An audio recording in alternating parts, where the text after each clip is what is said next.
우리 자요에 계신 여러분들 이렇게 인사하면 좋겠습니다. 사랑합니다. 축복합니다. 이렇게 서로 인사 나누셨으면 좋겠습니다. 네. 열린 순이 진행되는 매월 마지막 주 수요일 그 순장반은 기도회로, 건축을 위한 기도회로 진행이 됩니다. 그 건축을 위한 기도회가 마쳐진 후에는 각 교구별 모임이 있습니다. 지난 11월 27일에도 그렇게 교구별 모임이 있었고요. 제가 담당하는 1교구도 함께 모였습니다. 그 짧은 시간이지만 그 시간에, 그 기간 동안, 1년이면 1년, 2년이면 2년, 그 기간 동안 순장으로서 섬기면서 느꼈던 점을 우리 함께 나눠보자는 그런 나눔의 시간을 가졌습니다. 그렇게 많이 참석은 안 하셔서 한 10분 정도 순장님이 참석하셔서 그 시간을 나눴는데요. 먼저, 올해 처음 순장님이 되신 그 따끈따끈한 그 순장님이 먼저 나눔을 해주셨습니다. 대부분 그 순장님부터 그렇게 나눔을 해주셨는데 대부분의 순장님의 한결같은 대답은 오히려 순장으로 섬기면서 본인이 받은 은혜가 더 크다고 이렇게 고백을 해주셨습니다. 어떤 순장님은 심지어 본인이 순장 같지 않고 순장보다 더 훌륭한 순원들이 계셔서 오히려 순원들한테 자기가 너무 많이 배우셨다고 이렇게 고백하는 순장님도 계셨고요. 그리고 또 실버순을 담당하고 있는 어떤 순장님은 신앙의 연륜이 깊으시고 삶의 연륜과 지혜가 묻어나는 그 어른, 그 실버 분들과 함께 예배 드리면서 그분들을 통해서 오히려 배우고 받는 은혜가 더 크다고 이렇게 고백하셨습니다. 이렇게 많은 은혜들을 함께 나누는 그런 귀한 시간이 되었는데요. 그런데 이렇게 막 모든 순장님들이 다 이렇게 은혜의 자리에만 계신 것은 아닙니다. 한 순장님은 순원 중에서 계속해서 순례배 참석도 안 하시고 그리고 연락을 해도 반응도 없으시고 이런 순원을 강건적으로 연락해서 끌어야 되는지 아니면 그냥 이렇게 두어야 하는지 너무 마음을 아파하시면서 그 내용을 그렇게 나눠주신 그런 순장님도 계셨습니다. 그런데 이렇게 계속해서 나눔을 하는 가운데 한 순장님의 그 나눔을 함께 나누고 싶은데요. 제가 말씀드리고 싶은 그 순장님의 이야기가 있는데요. 이 순장님은 순장으로 섬기신 지 올해 2년차 된 순장님이십니다. 작년에 1년차 때 그 순장으로 섬기실 때는 연약한 지체들 어떻게든지 좀 세워보려고 막 권면하고 기도하고 막 그렇게 끌어보려고 막 안간힘을 썼는데 그러다가 때론 지쳐서 나가 떨어지기도 하고 그런 작년 1년의 시간이었다고 그러면서 속으로 이렇게 생각하셨대요. 참, 이렇게 좋은 순장을 만나다니 참, 복 받은지 알기나 아는 거야? 도대체 이렇게 좋은 순장이 어딨어? 그렇게 생각하셨대요. 내심, 나 같은 순장이 어디 있다고. 순장 잘 만난지 알기나 알까? 이렇게 생각하시면서, 그렇게, 순장으로 섬기셨대요. 그러면서 내가, 여러분들의 버팀목이 되어주겠다. 그러니 나를 밟고 성장하라. 이렇게, 말씀하셨다고 합니다. 그런데 올해 2년차 순장이 돼서 섬기다 보니까 그게 아니었다는 것을 깨닫게 됐다고 그렇게 고백하시더라고요. 하나님께서 순장인 자신이 먼저 너무나 연약한 존재인지를 너무나 잘 아시는 그 하나님께서 먼저 순장님 자신을 하나님 가까이 인도하시기 위해서 그렇게 맡겨주신 안전장치, 그 안전장치가 바로 순장의 직분이었다고 이렇게 고백하시는 것이었습니다. 순도 자신이 억지로 이끌고 가는 것이 아니라 순원들을 위해서 한 사람 한 사람을 위해서 전심으로 기도할 때 그리고 인내하고 끊임없이 사랑하며 그들을 기다려줄 때 그때 하나님의 때에 하나님께서 그 한 분 한 분을 세우시는 것을 경험하게 되었다고 그렇게 고백하시는 것이었습니다. 저희 교구 순장님들 너무 멋지시죠? 네, 이렇게 고백하셨습니다. 그러면서 마지막으로 그 순장님이 순장의 자리는 축복의 자리라고 이렇게 고백하셨어요. 그래서 그 고백과 함께 정말 그 고백을 나누면서 순장님들 모두도 이렇게 감동하시고 저도 가슴이 먹먹해졌습니다. 오히려 사역자인 제가 부끄러워졌습니다. 정말 그 순장님을 통해 저는 이런 고백을 하나님 앞에 드리며 그렇게 사역하고 있는지, 지금 제가 그런 상태인지를 돌아보게 되는 그런 시간이 되었습니다. 그리고 이런 귀한 고백을 제가 놓칠 수는 없죠. 자, 들으셨죠, 순장님들? 말하면서 그 자리에 계신 순장님들께, 자, 들으셨죠? 이 귀한 축복의 자리를 절대 포기하시면 안 됩니다. 내년에도 쭉 함께 가셔야 합니다. 말하면서 그 자리에서 쐐기를 막판 붙이기를 하면서 그렇게 훈훈하게 마무리를 했습니다.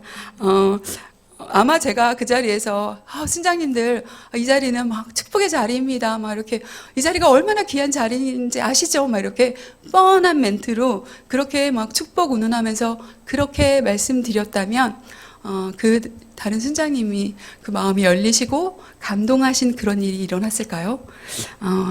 제가 생각하건대 아닌 것 같습니다. 그렇게 격하게 공감하시고 감동하시는 일은 제가 그렇게 얘기했다면 일어나지 않았을 거라고 생각됩니다. 이렇게 교회는 목회자가 세워가는 것이 아닙니다. 어느 한 사람이 세워가는 것이 아니라고 생각합니다. 교회의 머리 대신 예수 그리스도께서 교회 안에서 공동체 지체들 안에서 그 지체들이 함께 세워가는 것이 교회라고 저는 생각합니다. 현대교회 성도들을 지칭하는, 그런데 요즘 현대교회 성도들을 지칭하는 신조어가 있는데요. 바로 그 신조어가 벤치 워머라는 신조어가 있습니다. 벤치 워머. 교회 안에 예배만 드리고, 그리고 봉사도 안 하고, 공동체 나눔은 물론 예배만 드리고 곧바로 집으로 바로 도망치듯 사라지는 그런 성도들을 지칭해서 이런 분들을 전문 용어로 벤치 워머라고 지칭한다고 합니다. 벤치 워머는 스포츠 용어로 의자를 따뜻하게 데워주는 사람, 그런 뜻이 있습니다. 교회 내에 이런 벤치 워머들이 많이 있다는 그런 얘기인데요. 즉 주전 선수가 아니라 항상 벤치에 앉아서 그 벤치만 대표주는 그런 존재를 의미하는 그런 단어입니다.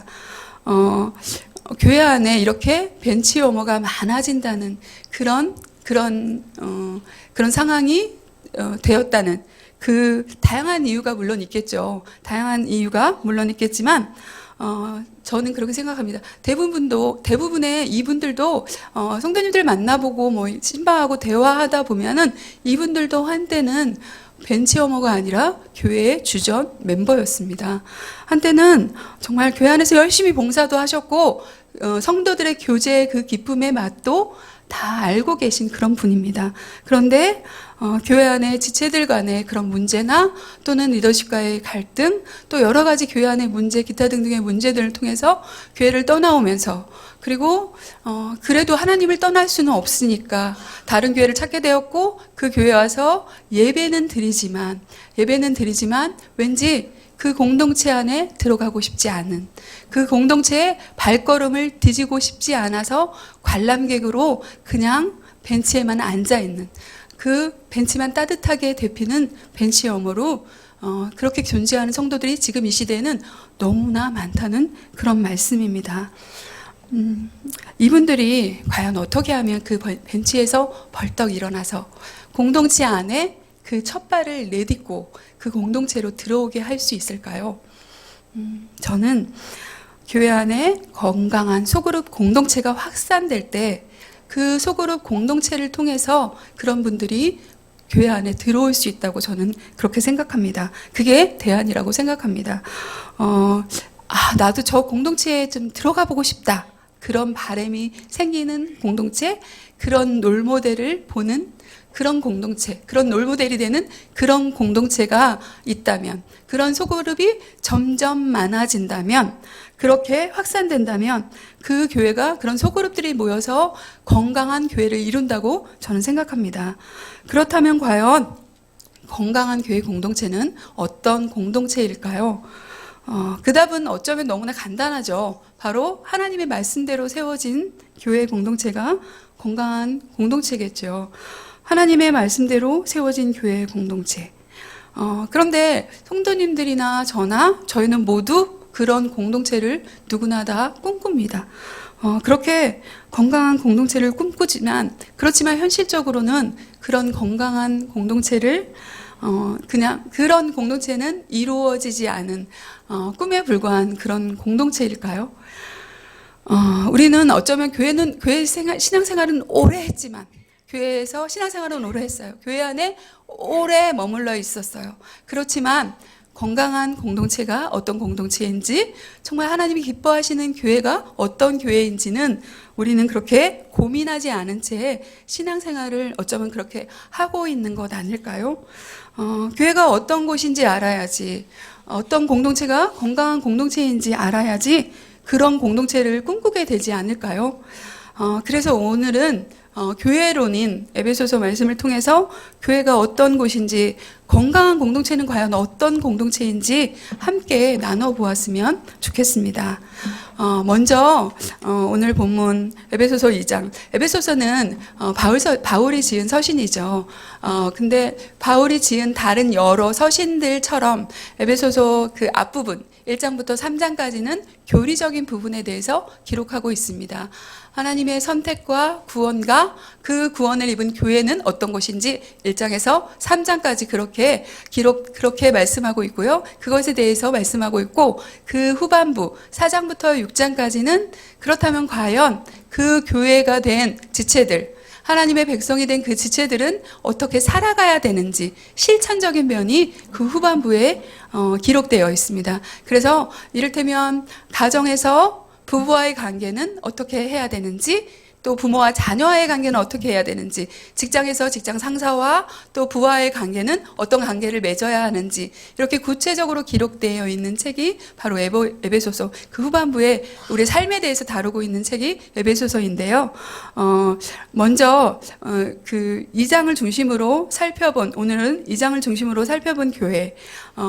첫 번째로 교회의 모습은, 교회는 막힌담이 없는 공동체여야 합니다.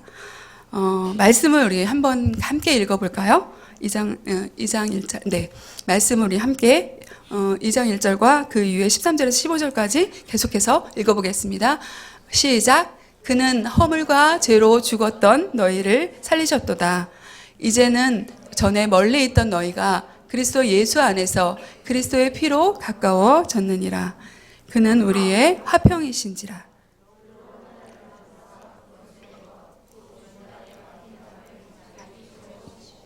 법정으로 된 계명의 율법을 폐하셨으니 이는 이 둘로 자기 안에서 한 새 사람을 지어 화평하게 하시고, 또 십자가로 이 둘을 한 몸으로 하나님과 화목하게 하심이라. 원수된 것을 십자가로 소멸하시고. 네. 아멘. 우리를 예수 안에서 한 새 사람으로 만드셔서 우리를 화평케 하셨고, 화목해 하는 그런 존재로 만드신 그 존재가 바로 교회의 지체들이라고 이 본문에서는 그렇게 말씀하고 있는데요. 우리는 예수 그리스도 안에서 한 새 사람을 입은 존재라고 그렇게 정의하고 있습니다. 여기서 한 새 사람은 각각 한 사람 한 사람을 의미하는 단어가 아니고요. 바로 하나의 새 사람을 입은 존재가 바로 그 교회의 성도된 우리라고 그렇게 말씀하고 있는 것입니다. 하나의 새 사람은 과연 어떤 사람일까요? 예수 그리스도를 머리로 삼아 예수 그리스도의 몸의 지체가 된 하나의 사람, 그 사람이 바로 교회의 지체며, 그 사람 각자가 모여서 하나를 이룬 곳이 바로 교회라고 그렇게 말씀하고 있습니다. 그 한 새 사람의 특징은 죄로 인해 막혀있던 모든 담이 다 허물어진 그런 존재입니다. 그 한 새 사람이 바로 교회라고 오늘 본문에서는 그렇게 말씀하고 있습니다. 수평적으로는 교회 지체 안에 모든 관계의 담이 다 허물어진 사람이고요. 수직적으로는 하나님과 그 담이 다 허물어진 사람이라고 그렇게 말씀하고 있는 것입니다. 그런데 교회 안에서 보면요, 어떻게 보면 수직적인 관계에서는 하나님과의 관계는 너무 좋다고 그렇게 말씀하시죠. 막 너무 기도도 많이 하시고 막 성경도 많이 읽으시고 1년에 막 몇 독 하시고 큐티도 하세요. 그런데 수평적인 관계에서 지체들과는 뭔가 그렇게 교제는 싫다고, 공동체 안에 깊이 들어오기는 싫다고, 또는 그렇게 교제를 나누는 거는 별로 원하지 않는다고 그렇게 말씀하시는 그런 지체가 있다면, 그런 분이 혹시 있다면 오늘 본문에서 말씀하시는 한 세 사람은 아니라는 그런 말씀입니다. 예수 그리스도를 머리로 삼은 한 세 사람은 그렇게 말씀하시는 그 교회는 아니라고, 그 사람은 온전한 교회가 아니라고 말씀하시는 겁니다. 몸은 절대로 단독적으로 혼자 움직이지 못합니다. 그렇죠. 반드시 머리의 통제를 받는 게 몸이죠. 그래서 머리를 다치면 몸에도 마비가 오죠. 머리 대신 예수 그리스도를 사랑한다면, 우리가 정말 하나님과 수직적인 관계가 정말 원활하게 잘 이루어지고 있다면, 그 사람은 예수 그리스도가 사랑하시는 지체들을 반드시 사랑하도록 예수 그리스도께서 가만두시지 않습니다. 그렇게 교제하게 하십니다. 그들과 화평하게, 화목하게 하신다는 것입니다. 교회는 예수 그리스도로 말미암아 새롭게 지음받은 한 세 사람이 모인 그런 한몸 공동체이기 때문입니다. 그렇게 말씀하고 계신 것입니다. 교구 모임 때 그 말씀하신 또 다른 순장님의 그 얘기가 있는데요. 그 순회는 올해 4년 만에, 무려 4년 만에 등록하신 성도님이 한 분 계세요. 어쩌면 이분이 바로 벤치 어머시겠죠. 2년 전에까지는 거의 드문드문 한 달에 한두 번 그 정도 출석하시면 많이 하셨다고 하시더라고요. 그런데 이분이 등록도 하시기 전에 작년부터 순모임에 참석하게 되셨다고 합니다. 그 순모임에서 순원들과 교제를 통해서 자신의 변화가 먼저 일어났다고 그렇게 등록시방대 그렇게 말씀하시더라고요. 어쩌면 이분은 아직 수직적인 관계에서 하나님과의 관계는 아직 깊은 관계가 형성이 어쩌면 안 됐을 수도 있습니다. 그런데 수평적인 관계에서 먼저 순모임에 참석하고 순원들과 교제를 하고 순원들과 나눔 가운데 자신의 삶을 나누고 또 가정의 어떤 상황을 나누고 자신의 고민하는 그 문제들을 나눌 때 이분의 가장 큰 고민은 남편과의 관계에 그 막힌담이었다고 하시더라고요. 그런 문제들을 나눴을 때 그 안에서 그 나눔을 통해서 남편이 이해가 되고 남편이 왜 그렇게 행동하는지 이해가 되니까 남편에 대해서 이해하게 되고 품게 됨으로 그것을 통해서 오히려 가정이 회복되고 그리고 자녀들이 회복되고 가정이 변화되는 그 놀라운 역사가 가정 안에서 일어나는 것을 경험했다고 이렇게 고백하시더라고요. 그러면서 오히려 무슨 일이 있어도 절대적으로 아무리 바빠도 순모임은 꼭 이 순위 저녁 순위예요. 화요 저녁 순위인데 이분은 무슨 일이 있어도 그 저녁에 순모임, 늦은 시간까지 하는 순모임에 꼭 가장 우선순위를 두고 그 순모임에 참석하신다고 그렇게 말씀하시더라고요. 그렇다고 이 남편분이 이 가정에 큰 갈등이 있거나 어려움이 있는 그런 가정은 아니에요. 오히려 남편분이 너무 일 중심적이고 성취지향적인 그런 분인데 아내분은 오히려 그 반대 성향이라서 그런 남편을 보기만 해도 너무너무 마음이 답답하고 막 힘들고 그런 남편을 어떻게 대해야 될지 너무 답답해서 마음에 벽을 쌓고 지냈었는데 교회 오시기 전에는 오히려 그 남편과 마음에 벽을 쌓고 지냈었는데 그냥 순모임에 나와서 자신의 문제를 나눴을 뿐인데 그 문제가 자연스럽게 해결되는 것을 경험했다고 이렇게 나눠주셨습니다. 예수 그리스도 안에서 새롭게 지음받은 사람들이 모인 곳, 그 작은 교회가 바로 순입니다. 그 작은 교회는 생명을 잉태하는 곳입니다. 생명을 잉태하기 위해서는 반드시 해산의 고통이 따르죠. 그 해산의 고통을 함께 순원들이 함께 지체들이 함께 감당할 때 그 순에서는 또 다른 생명이 잉태되는 것입니다. 순원들끼리 서로 그 순에서 특별한 뭔가를 순장님이 하시거나 뭐 순원들이 특별한 뭔가를 하신 건 아니죠. 그 순 안에서는 순에 새롭게 오신 그 성도를 품고 그리고 서로 간에 막힌담이 없이 서로 포용하고 서로 사랑하며 서로 함께 서로를 위해서 기도할 때 그곳에 하나님께서 임하시고 그곳에 하나님께서 함께 하십니다. 그리고 반드시 하나님께서 그 순 가운데 역사하신다는 것입니다. 그것이 바로 교회라고 오늘 본문은 그렇게 말씀하고 있습니다. 이렇게 예수 그리스도 안에서 막힘담이 없는 그런 공동체, 서로 함께 서로를 포용하고 용납하고 받아들이는 그 교회가 바로 오늘 성경에서 말씀하시는 막힌담이 없는 그런 교회 공동체입니다. 두 번째로 교회는 오늘 본문에서 함께 성전으로 지어져 가는 공동체가 바로 교회라고 말씀하고 있는데요. 이 장의 그 스토리를 이렇게 요약해 보면요. 예수 그리스도께서 십자가로 그 몸이 다 찢기심으로 유대인과 이방인 간에 막힌 담을 그 몸으로 다 허셨다고 그렇게 말씀하고 있습니다. 하나님과 인간 사이에 막힌 담을 모두 예수 그리스도께서 허무신 그 결과로 이방인이나 유대인이나 구분 없이 함께 하나님께 나아가게 되었다고 그렇게 말씀하고 있습니다. 그 이후로 오늘 본문 말씀처럼 19절 말씀처럼 그러므로 이제부터 너희는 외인도 아니요 나그네도 아니요 오직 성도들과 동일한 시민이요 하나님의 권속이 되었다고 그렇게 말씀하시는데요.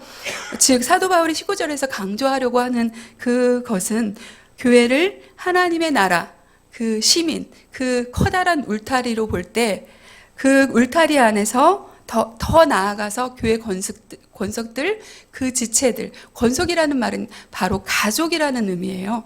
가족처럼 끈끈한 유대적인 관계를 지닌 사람들이 그것을 강조하기 위해서 사도 바울은 교회 지체들을 권속이라고 표현하고 있는데요. 가족, 교회는 바로 이렇게 가족 같은 끈끈한 그 유대적인 관계를 가지고 있는 공동체다. 이것을 강조하기 위해서 19절에서 이렇게 말씀하고 있어요. 그리고 그 다음 절에 이어서 교회를 함께 지어져가는 건물, 서로 연결하여 주 안에서 함께 성전이 되어가는 건물이라고 나중엔 이렇게 표현하고 있습니다. 건물을 생각해 볼까요? 왜 굳이 사도 바울이 여기서 교회를 건물이라고 말씀하고 있을까요? 건물을 생각해 볼까요? 시민이나 가족은 서로 끈끈해요. 혈연 관계예요. 그런 가족 단위로 모였다고 하더라도 개개인이 다 개인 집단이 모인 그런 단체입니다.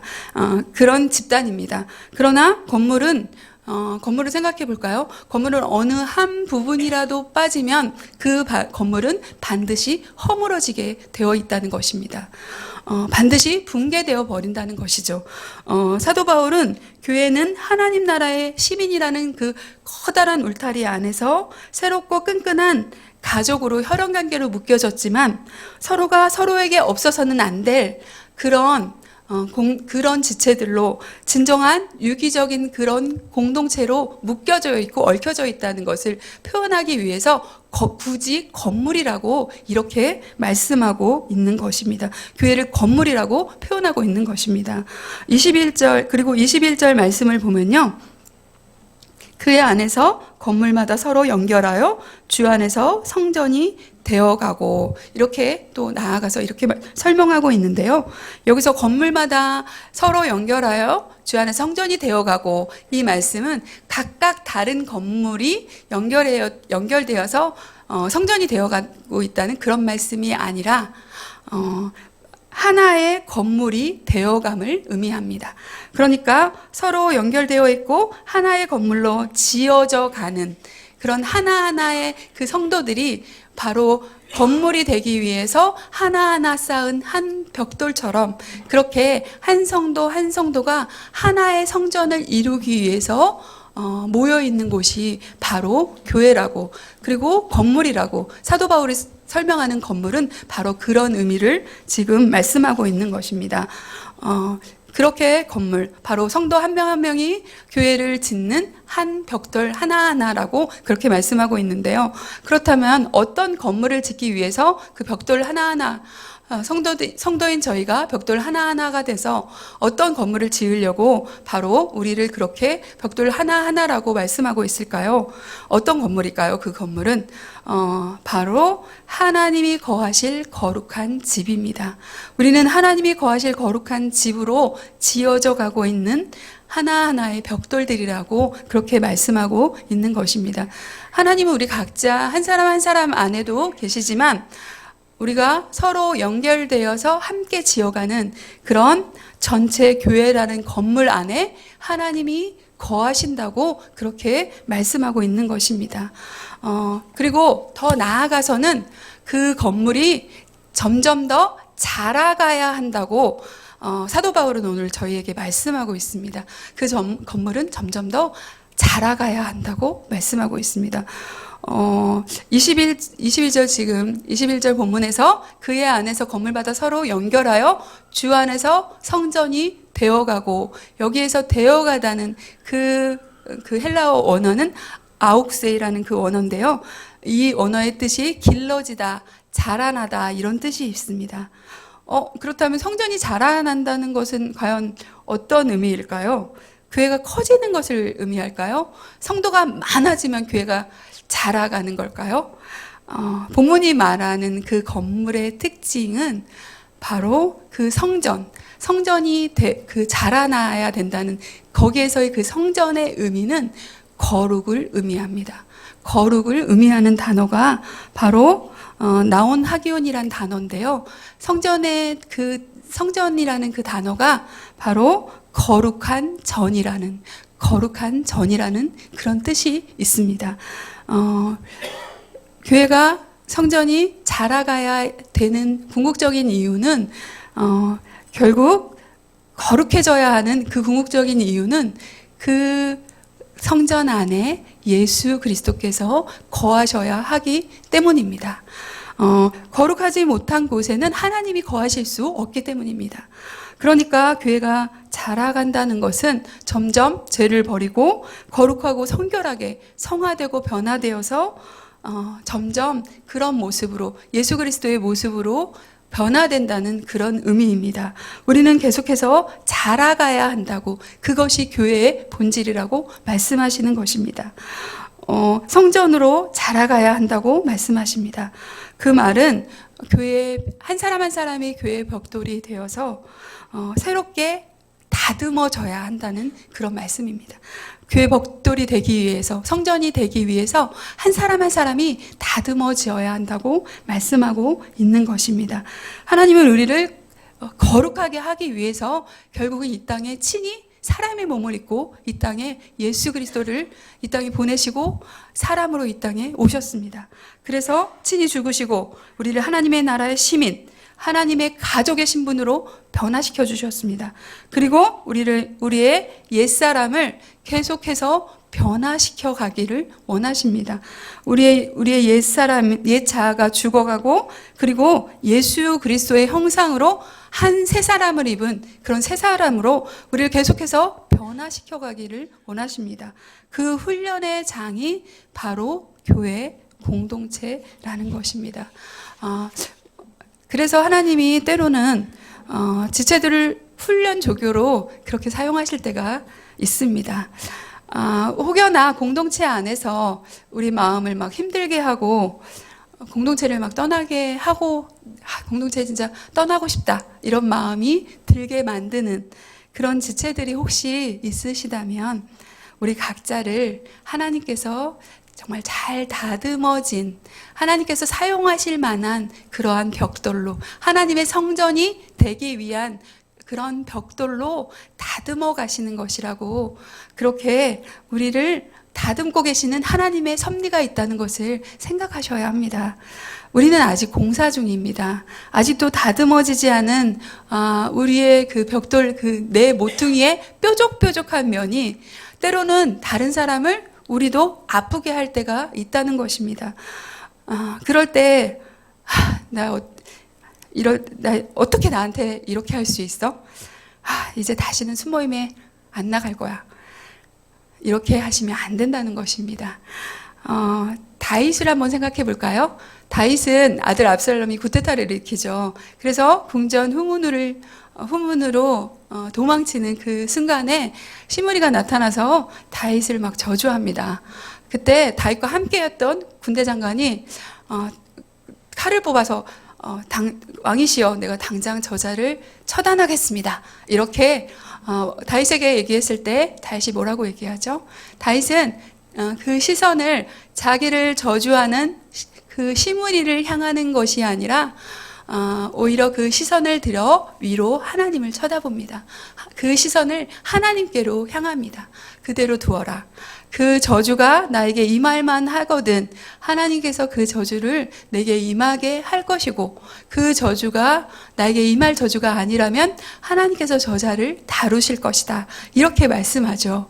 그러면서 다윗은 결국 시므리는 그 후반절 말씀을 보면 하나님께서 다루어 가십니다. 다윗의 고백대로 하나님께서 그렇게 하십니다.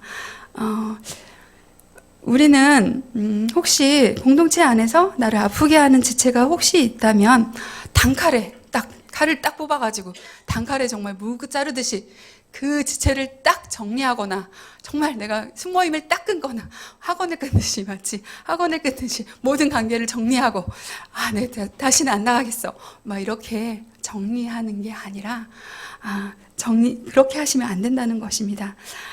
오히려 다윗처럼 그 문제를 통해서 나를 훈련하기 원하시는, 나를 다듬고 나를 거룩한 성전의 벽돌로 만들어가기 원하시는 그 하나님의 섭리를 고민하시면서 그와 나 사이에 내가 일하는 것이 아니라 그와 나 사이에 하나님이 일하실 수 있도록 그 문제를 가지고 하나님께 나아가야 된다는, 하나님께 기도로 정말 고민하면서 씨름하면서 그 문제를 통해서 내가 깨닫게 원하시는, 나를 향하신 하나님의 섭리를 깨닫도록 그 문제를 하나님께 내어드려야 한다는 그런 말씀입니다. 또 어떤 분들은 이런 분들도 있어요. 교회 공동체 안에서 나는 괜찮아, 나는 믿음이 좋아, 나는 우리 가정은 아무런 문제가 없어. 막 교회 공동체 안에 자신의 속 얘기 전혀 오픈 안 하시는 그런 분들도 계시죠. 그래야만 왠지 내가 신앙이 좋은 사람 같아 보이고, 그래야지 내가 괜찮은 사람 같아 보여서 교회 공동체 안에서 그 가면을 벗지 못하는 그런 지체들도 계십니다. 그런데 성경은 우리에 대해서 뭐라고 말씀하시죠? 우리를 연약한 질그릇이라고 성경은 말씀합니다. 우리는 연약한 질그릇이에요. 질그릇은 깨져야지만 그 틈 사이로 빛이 들어올 수 있습니다. 그 틈 사이로 우리가 깨어지고, 우리가 열려지고 깨어질 때, 그 틈 사이에 예수 그리스도의 빛이 들어올 때, 그 빛이 우리를 진정으로 변화시키기 때문에, 우리를 선화시키기 때문에, 때로는 교회 안에 여러 가지 크고 작은 그 갈등으로 우리가 다른 사람 통해서 하나님이 나를 만지시기도 하시고요. 그리고 공동체 안에 오픈 안 하면 내가 괜찮아지고 막 신앙이 나 스스로 뭔가 관리할 수 있을 것 같고, 나는 괜찮아, 나는 혼자 기도하고 말씀하고 하나님과 가까이 하기 때문에 내 신앙은 내가 지킬 수 있어, 이렇게 생각하신다면 그것 또한 교만이라는 말씀입니다. 하나님께 내어드리는 것이 바로 공동체 안에, 지체들 안에 함께 그것들을 내어놓는 것 또한 바로 하나님께 내어드리는 것이 되기 때문입니다. 저희 제자반에 그럴 때 이제 그 질그릇이 깨질 때 빛이 임해서 그 사람이 진정한 변화로 나아가는데요.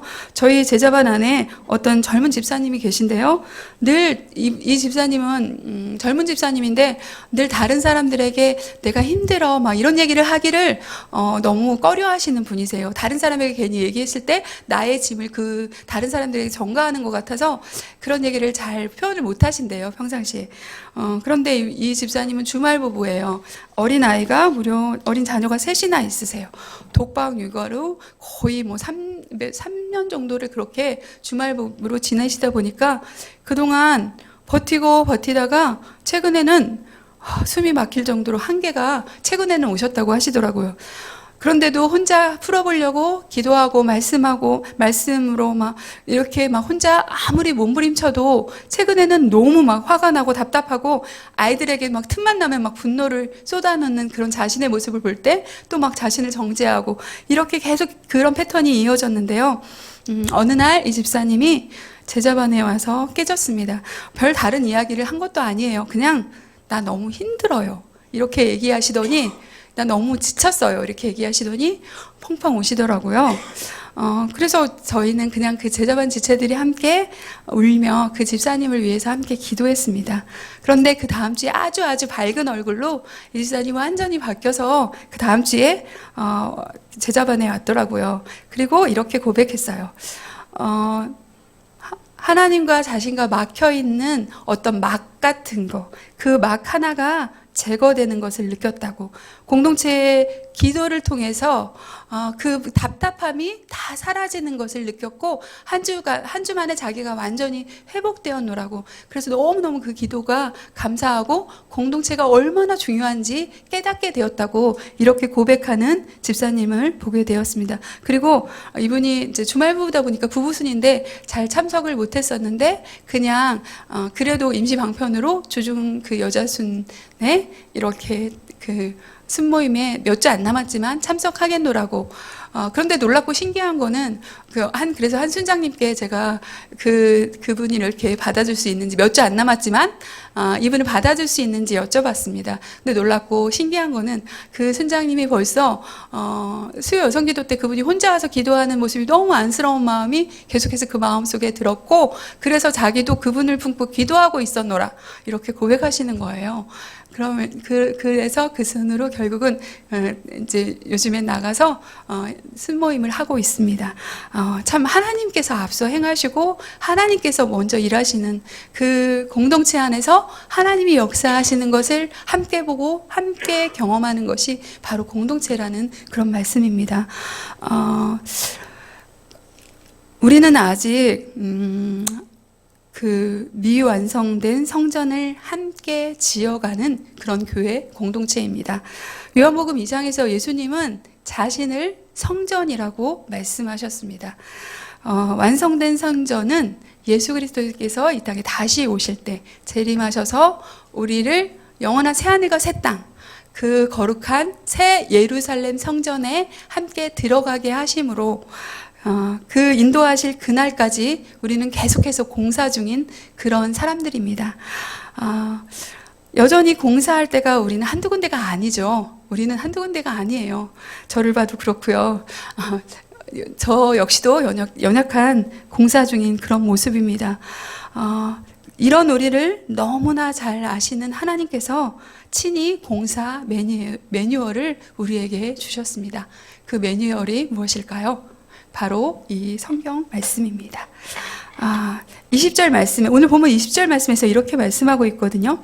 너희는 사도들과 선지자들의 터 위에 세우심을 입은 자라. 그리스도 예수께서 친히 모퉁이 돌이 되셨느니라. 교회는 사도들과 선지자들이 전해준 이 진리의 말씀의 터 위에 세워졌다고 그렇게 말씀하고 있습니다. 우리가 어떻게 가다듬어져야 하는지, 성전의 그 벽돌이 되기 위해서, 한 성전을 짓기 위해서, 함께 지어지고 함께 자라가기 위해서, 거룩한 성전으로 자라가기 위해서 우리가 어떻게 변화되어야 하는지 하나님께서는 바로 우리에게 진리의 말씀을 주셨습니다. 성경은 모든 것을 우리에게 알려주고 계십니다. 또한 그렇게 끝나시는 것이 아니라 예수 그리스도께서 친히 이 땅에 오셔서 교회의 모퉁이 돌이 되셨다고 오늘 본문 20절에서는 그렇게 말씀하고 있습니다. 그 몸을 찢고 이 땅에 친히 오셔서 우리를 성전 삼으시고 우리와 함께 거하시는 그 성령께 굴복당하셔야 합니다. 그리고 우리에게 주신 이 공사 매뉴얼에 순종하셔야 합니다. 그럴 때 날마다 우리가 거룩함을 덧입는 거룩한 성전으로 자라가게 된다는 그런 말씀입니다. 우리는 예수 그리스도가 거하는 성전으로 자라야 합니다. 계속해서 자라가야 합니다. 서로가 서로에게 막힌 담을 허물어 버리는 교회. 그래서 이 교회 공동체 안에서 새로운 생명을 잉태하는 그런 교회. 교회 안에서 우리의 옛사람은 다 죽어서 우리 교회 건물에 벽돌된 우리 각자 한 사람 한 사람이 다듬어지고 새롭게 빚어질 때, 거룩한 하나님의 성전으로 날마다 자라갈 때, 그런 공동체 안에 들어온 성도들은 저절로 치유되고 회복되는 그런 놀라운 역사가 일어나기 때문입니다. 우리 날마다 하나님의 성도님과 제가 날마다 하나님의 성전으로 거룩한 그런 공동체로 함께 지어져가는 그런 교회가 되심으로, 그런 성전이 되심으로 우리 하늘빛 우리 교회를 통해서 이 마지막 시대에 하나님께서 이 교회를 하나님이 거하시는 그런 성전으로 사용하셔서 이 나라와 민족과 세계와 열방을 살리고 구원하시는, 생명을 그렇게 전파하는 그런 통로로 쓰임받는 우리 교회와 저와 성도님들 되시길 주님의 이름으로 축복합니다.